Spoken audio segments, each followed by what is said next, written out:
There has never been a more important time to move in a vegan direction. Whether you're ready to start, restart, or re-energize your vegan or plant-based practice, this podcast is for you. I'm Michelle Olander, life coach, vegan, ADHD matriarch, travel lover, and smoothie loather. And I know that it's the details that get in the way of your vegan journey. But I like to believe that the obstacle is always the way. So every week we meet here where I translate the tools of life coaching and Stoic philosophy. I bring you actionable tips, some laughs, interesting guests, and vegan ideas for everyone at any age. All to help you veg your best. Episode 229, my veg your besties. Episode 229. Welcome back. You know, I've been covering some ground this past month. I've been all over the place. We started the year with an awful lot of plates spinning. You too? I bet you too. You know, more than once since 2025 began, and it's only a few weeks, right? More than once, though, this calendar year, I've had the thought, one step forward, two steps backwards. Have you ever had that thought? That is one of those thoughts I'm pretty prone to have on repeat in my brain. It's got a pretty deep groove. One step forward, two steps backwards.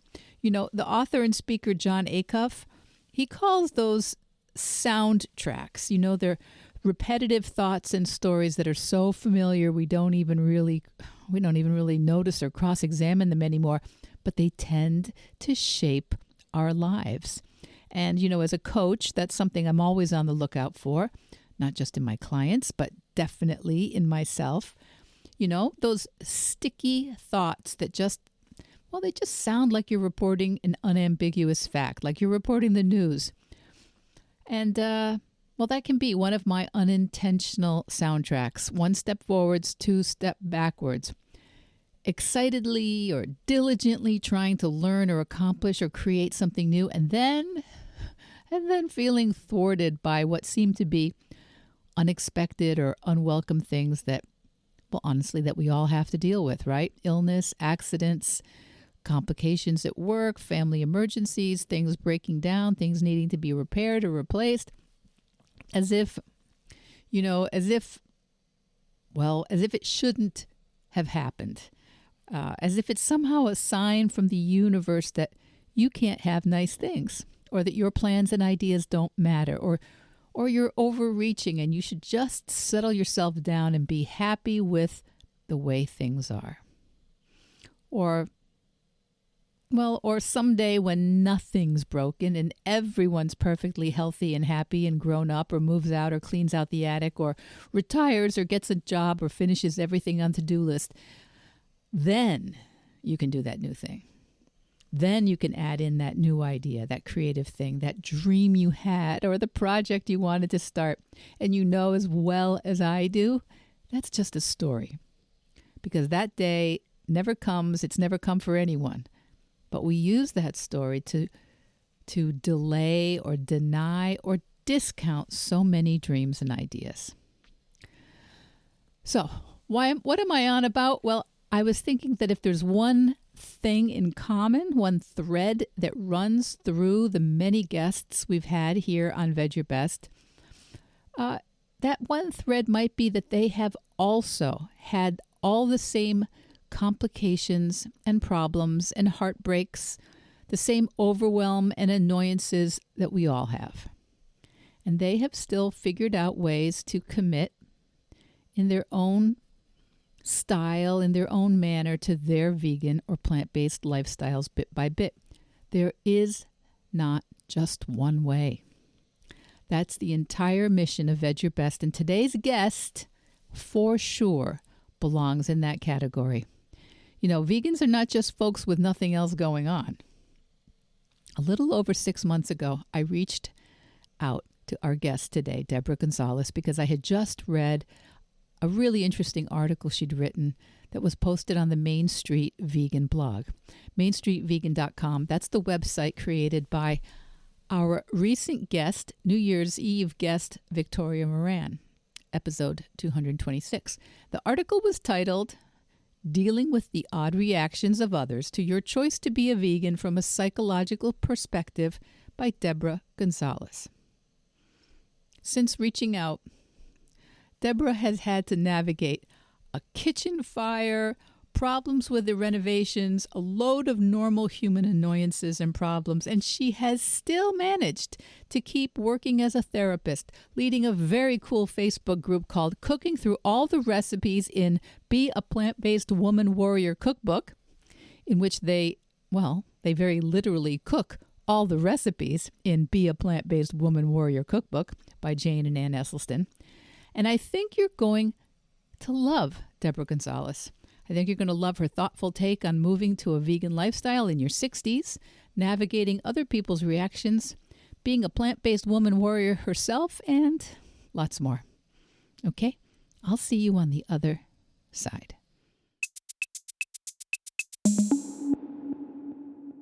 Deborah Gonzales, welcome to Veg Your Best.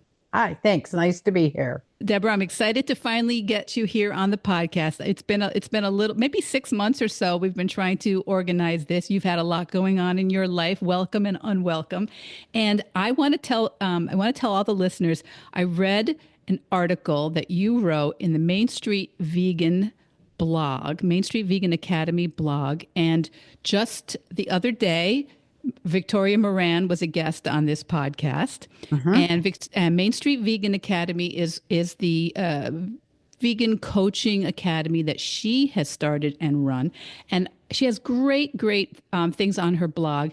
And I saw this article a while back, dealing with the odd reactions of others to your choice to be a vegan from a psychological perspective by Deborah M. Gonzales, LCSW VLCE, licensed clinical social worker and vegan lifestyle coach and educator. I think those letters stand for. Yes. So, Deborah, that's when I said I wanted to have you on. So many of us have had this experience that we just order one vegan meal, or we commit to a whole vegan change or a plant-based change, and we get weird reactions. So tell us, as a psychological expert, what's going on? It's very complicated. We humans are complicated. If you were to say to a friend, I don't really like the taste of beef anymore, I'm not going to eat it, they would probably say, oh, okay, I'll take yours. But if you say I'm a vegan, people have this really sort of deep-seated, sometimes angry reaction. And I have been aware of that for decades. I wasn't a vegan until about 2 years ago, but I was a vegetarian for a long time.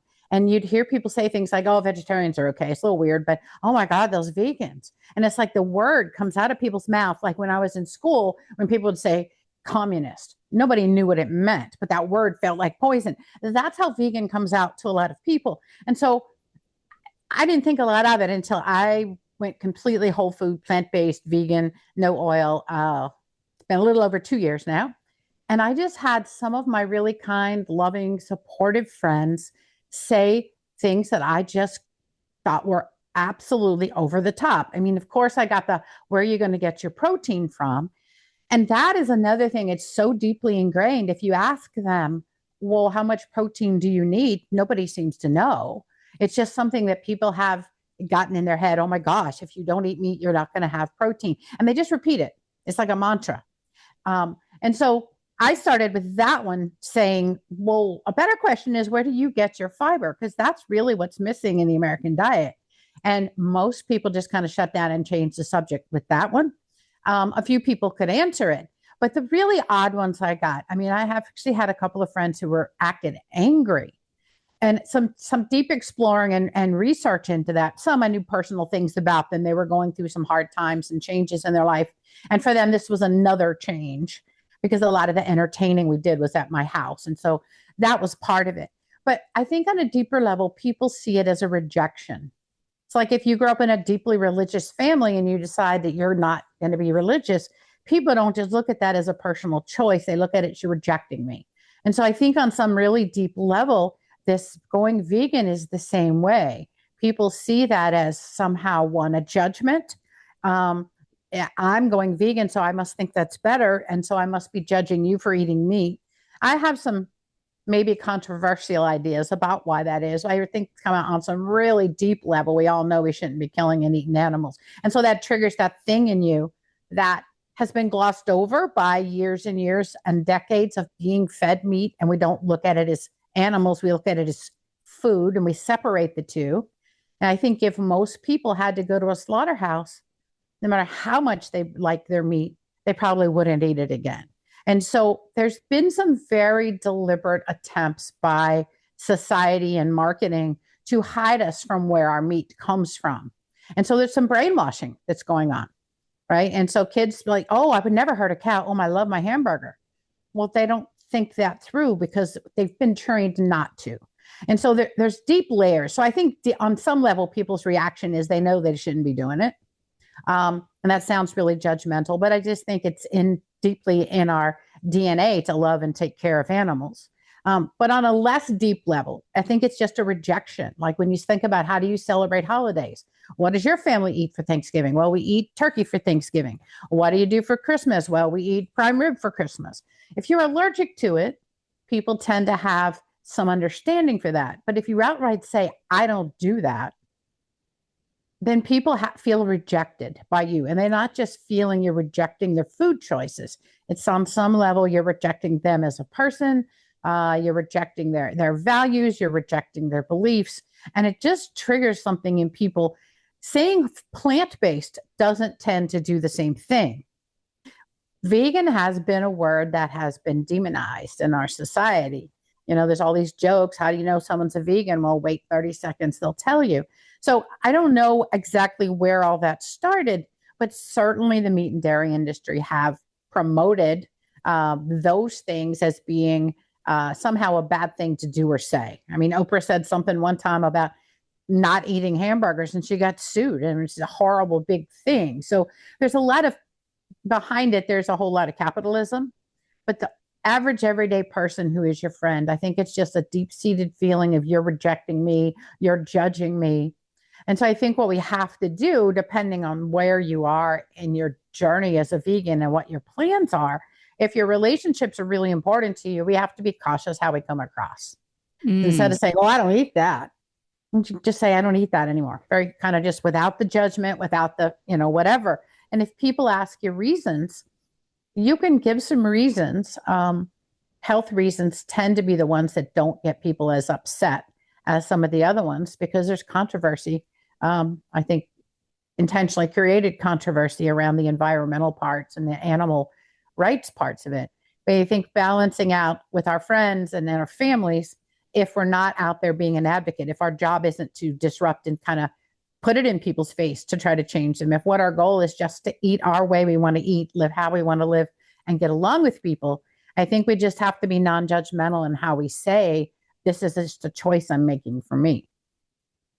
So this is all very interesting because I've been vegan about 10 years, a little more, I guess. And so I have always been a little bit, I'm a pleaser.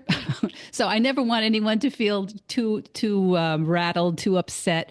I did believe people felt judged immediately with that. And I tried super hard not to, partially in the beginning from a point of view of, I think I can make this work, but what if I can't? I don't want to be burning a bunch of bridges with my closest friends and family and then say, yeah, I'm actually eating chicken, eggs, and beef again. Yeah, absolutely. There's a lot of hesitancy on all kinds of levels. And I think anytime you disrupt the status quo, people question it because we're habitual. We like to do things the same way, go the same places. We kind of like to get into those habits. And when you create something that in other people's minds, oh my gosh, she doesn't eat this. Well, what does that mean? I mean, you're disrupting their status quo. Can I invite her over for a cookout on 4th of July? Can we go out to the movies together? What do we do? Well, of course you can. Do all the same things. And if I need to bring my food, I bring my food.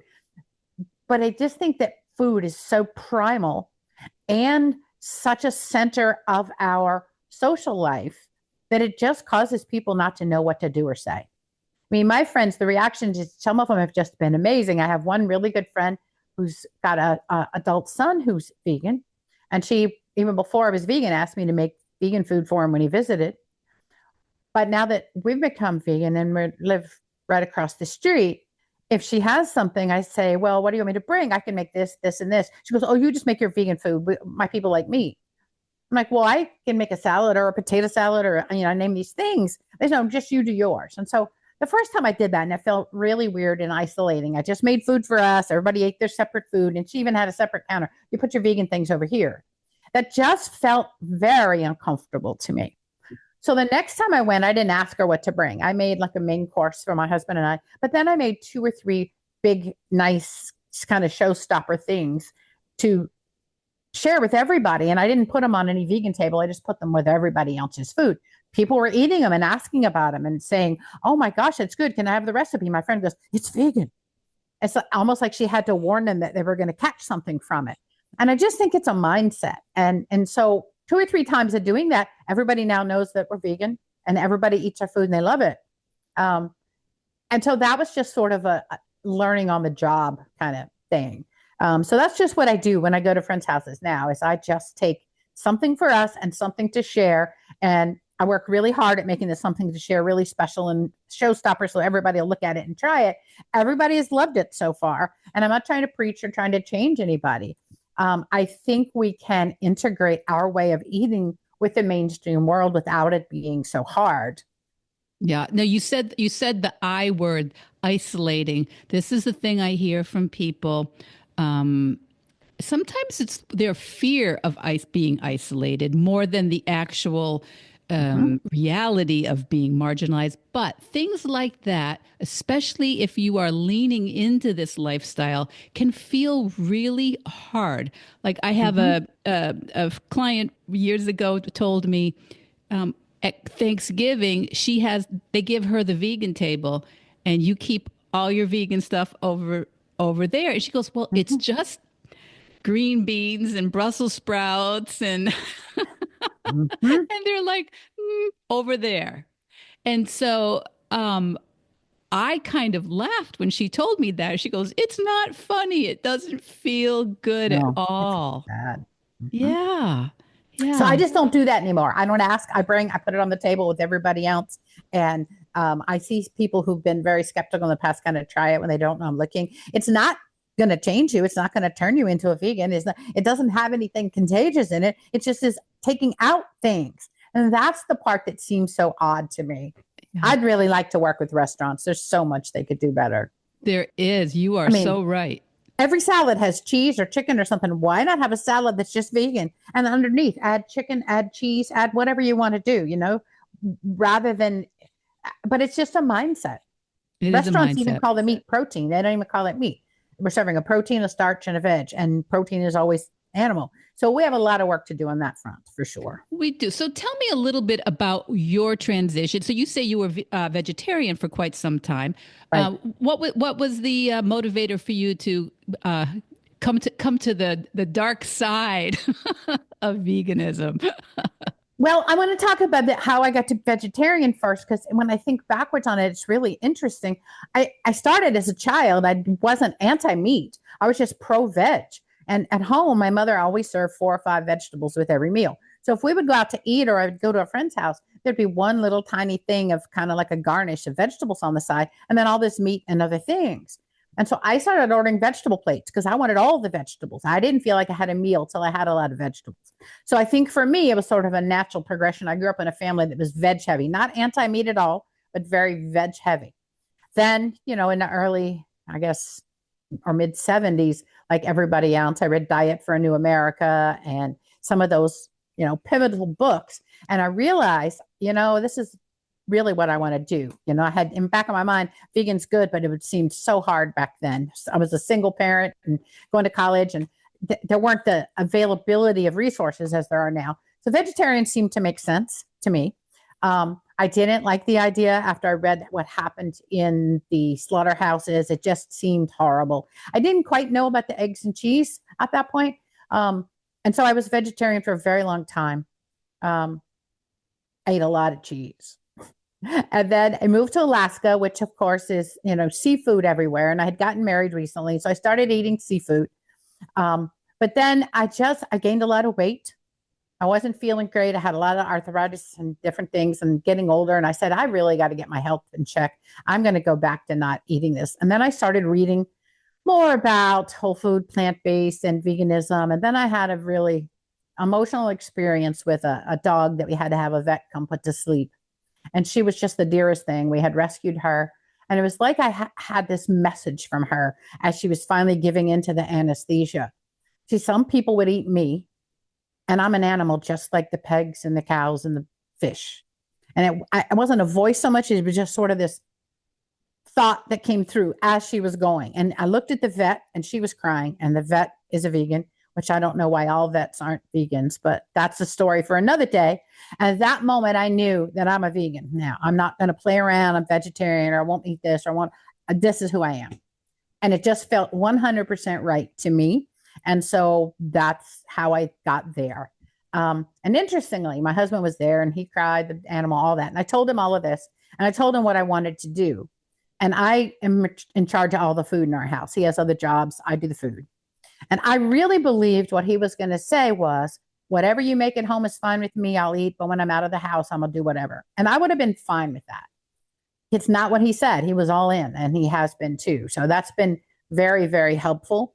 But we can't deny the damage being done to our planet by animal agriculture, the pain and suffering of the animals, the health. Our country is in an absolute crisis with health, obesity and diabetes and heart disease. We know the answers on how to fix all these problems. And so those of us who know that, we just have to start doing it and sort of gently share the information with people who want to hear it. Well, I think it's one of the reasons I wanted to have you on the podcast is because a lot of my listeners, as I told you, are people who are not in the first flush of youth, and Yep. Many of us think, oh, that's fine if you're 20 or if you're 25, or maybe if you're not married, you don't have kids, or a spouse or a partner that's expecting things from you. We can do hard things when we are in our 50s and 60s and later in life. We can. And I think there's more motivation to, in some ways, because we realize we've lived more life than we have left to live. We want to live it our best. I'm not necessarily interested in living to 100 or 120, but I sure want to live outside of a nursing home, and I want to be able to be mobile and not be on a bunch of meds. I mean, I ate a fairly healthy diet even before I became a vegan. But once I did, I very quickly lost 60 pounds without trying, without ever having to be hungry. I've gotten off of my high blood pressure medication. I'm able to fly and do 5Ks and all kinds of things without pain. I'd had chronic pain for years. My blood pressure now is like 110/75. The change in my health has been absolutely phenomenal. And I think that happens quicker as we're older. And I think that the results of getting off of medication and feeling better and being more mobile, it doesn't matter if you're 80. And also, I think as we are a little bit older, some things can feel more daunting. You think, oh, can I change? Can I learn to cook so differently? Can I learn to shop so differently? A friend of mine who's, I think she was in her 50s when she said this to me. She goes, listen, I can be half asleep and make an omelet in my kitchen. So I am not getting rid of eggs. And over time, she's felt like, because I said, okay, well, hold on to that. Don't feel like you have to change that for a reason that doesn't make sense to you. But I promise you that with a little practice, you'll be able to make whatever else it is you want half asleep in your kitchen in the middle of the night. Absolutely. So we can learn all these things, but we don't have to learn them all the same day. No, and we don't tend to learn things the same way. But I think that's why it's so important for people to take some courses and read some books and follow people who are doing those kind of things, because it's just a mindset. I mean, for me, the last thing to go was the oil. And I remember I had a friend who was telling me about whole food, plant-based, no oil. And I had cooked this great vegan meal for them. And he said, you can do it without oil. And I looked at him. I said, well, why would you want to? And then he told me about all the research and Dr. Esselstyn, and I read it. And I'm like, Oh, well, that's why I wouldn't want to. And I realized taking out that oil and putting it in the pan before you fry up some onions or garlic or whatever to start a soup or a stew or whatever is completely just a habit. You don't need to do that.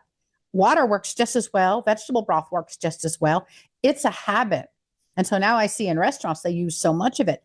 It's a habit. And so much of what we do is habit. And so when you look at the things you're consuming, if they're not adding anything to your life other than taste, then figure out a way to get the taste in ways that are healthier. But yeah, you got to start small. I mean, I usually tell folks to start with like one meal a day. Usually, if you're working, breakfast wouldn't be the one to start with because you're in a hurry. But start one meal a day and just go whole food, plant-based, vegan with that one meal. And then when that starts feeling normal and like a habit to you, start with another meal.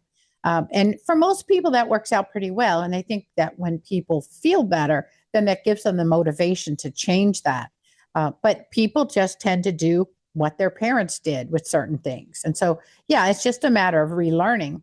You know, what is, you probably know the details better than I do, but we have so many thoughts a day that are simply recycled thoughts from yesterday, because that's how our brain helps us get through the day. It's like, why reinvent the wheel every single thought? So we carry these things through and they seem normal and easy and proper, but they don't always stand up to the scrutiny. No, they just seem normal. You look around the world, well, everybody's eating eggs for breakfast. Everybody's eating hamburger for lunch. Everybody's doing this. Everybody can't be wrong. Okay, but what are our obesity rates? What is our life expectancies going down? The emergency room is full of people with chronic health problems. We have to connect those dots with those things and then just decide what we want. And some people do better totally wiping out the cabinets and starting over. It just depends on how your brain works. And so when I work with clients, I talk with them about that. Are you an incremental person? Do you need to start with one meal and then get that under your belt and move to another? For other people, they need to get everything out of the house that's not compliant with what they want to do and start fresh. And so, you know, I talk to folks and interview and kind of figure a little bit out how their mindset works with that. But yes, we can absolutely learn new things, and actually can be easier. It can be easier. Why do you say? Sure. Well, it can be easier when you're not having to think about traditional styles of cooking. Okay, I got to make a chicken. I got to make this. I got to do this. All right, I got to have the right oil. I got to have all. Just have some veg, right? It doesn't have to be so hard.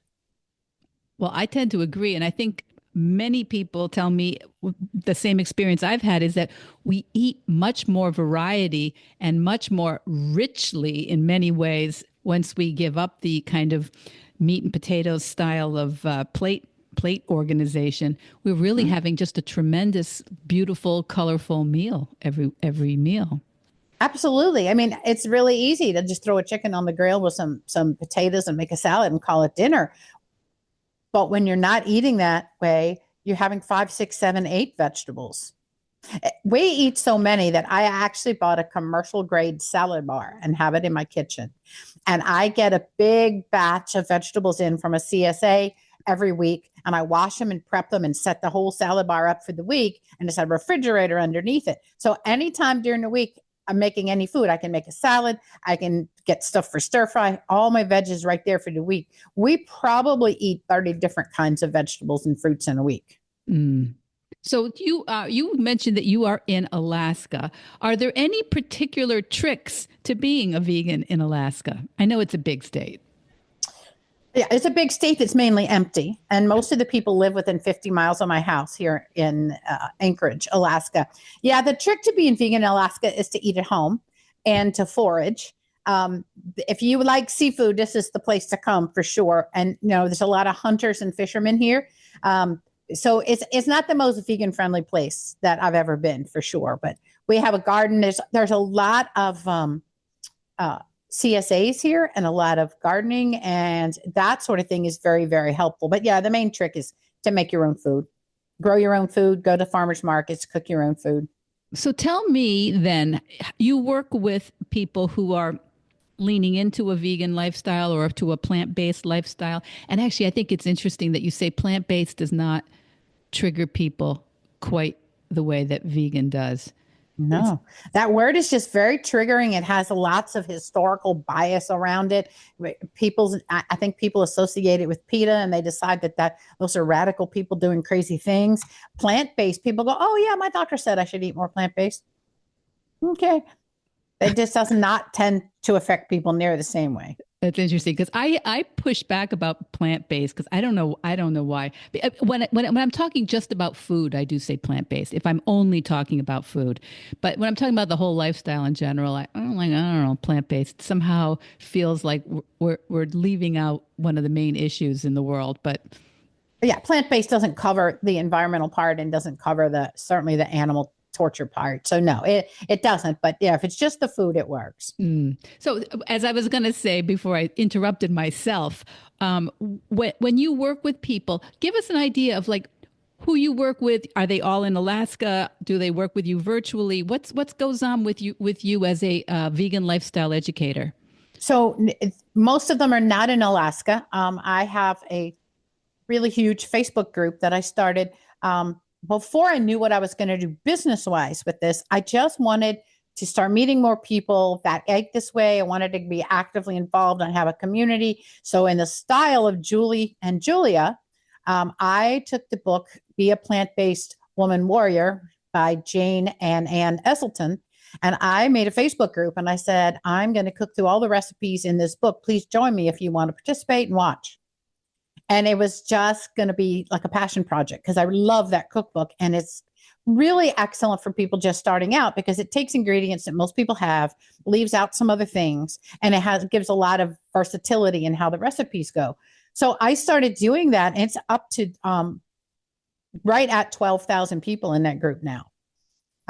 And people are just loving it because lots of people are really motivated to eat healthier and do plant-based eating. And that cookbook is just a wonderful way to do that. And I had plans in that to be doing cooking demonstrations and courses and that kind of thing.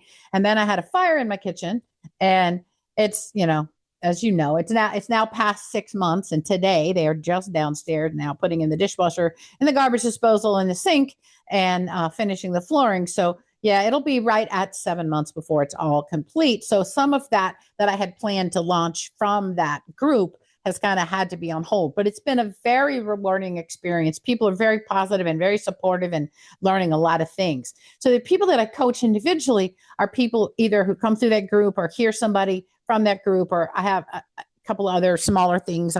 My name of my business is Flourish with Plants, and I have a smaller group with that name. And so the people contact me through that way. And I work with people two different ways. Either people who I know I want to do this, I just don't know how to start. Or I've tried to do this, I want to do this, but I can't stay on it. And so I work with people around the mindset, the mindset of don't look at this, oh, I have to give up a burger. Look at this, I get to try all kinds of wonderful bean burgers and others. Look at it from the standpoint, what I get to eat as opposed to what I don't.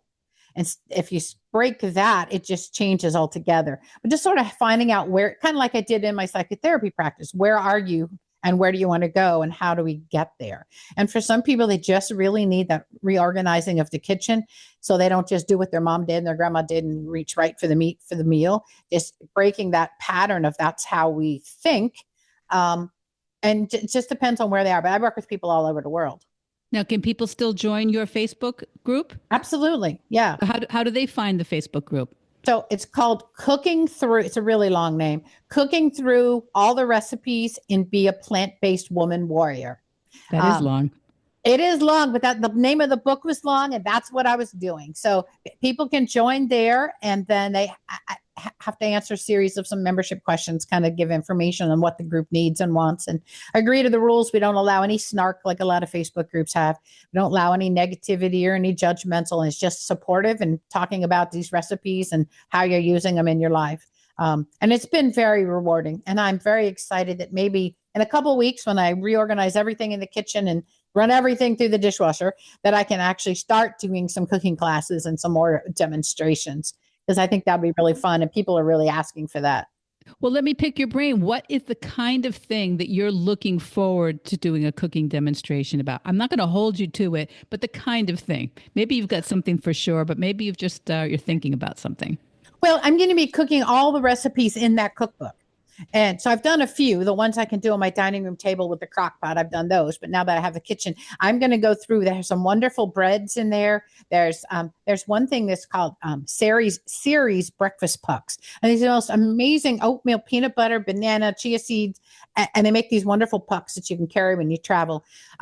So the other thing that I have been working on, I'm going to do all the recipes in that book. But during this time where I've been had my hands kind of tied because of the kitchen, and we've been traveling a lot, I've learned a lot about how to travel eating this way, and also how to, when you don't have a full kitchen. It's real easy when you have a full functioning kitchen and plenty of time to plan.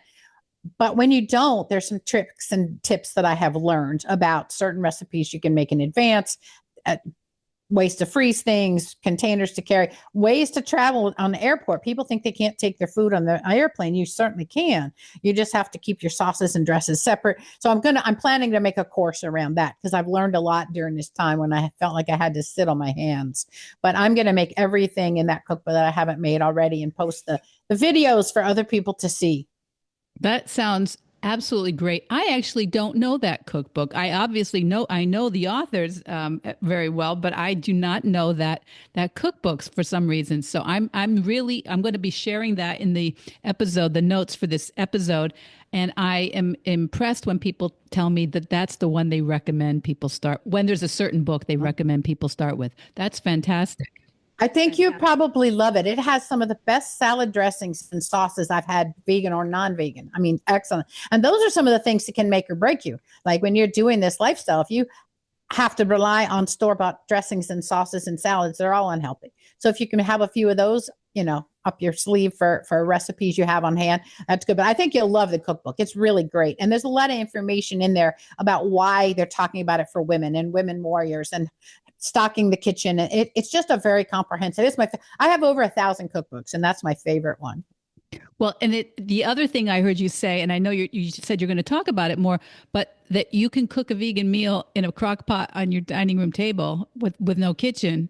Wow. So there's no excuses really out there. Right. It's just, again, it's mindset, right? It's like when we go camping, we figure out how to make things work. And so I've been kind of camping for about 6 months, and I have learned a lot of things. And you really have to adjust your thoughts because there's nothing I could do. I could scream in hell and stomp my feet, but that's not going to make any of my kitchen appliances come back. And so we really, really do have to have a plan in place so that we don't go outside or to a restaurant or friends' houses and be tempted by things we don't want to eat. There's no reason to be tempted by that. You can have whatever you want. You just have to.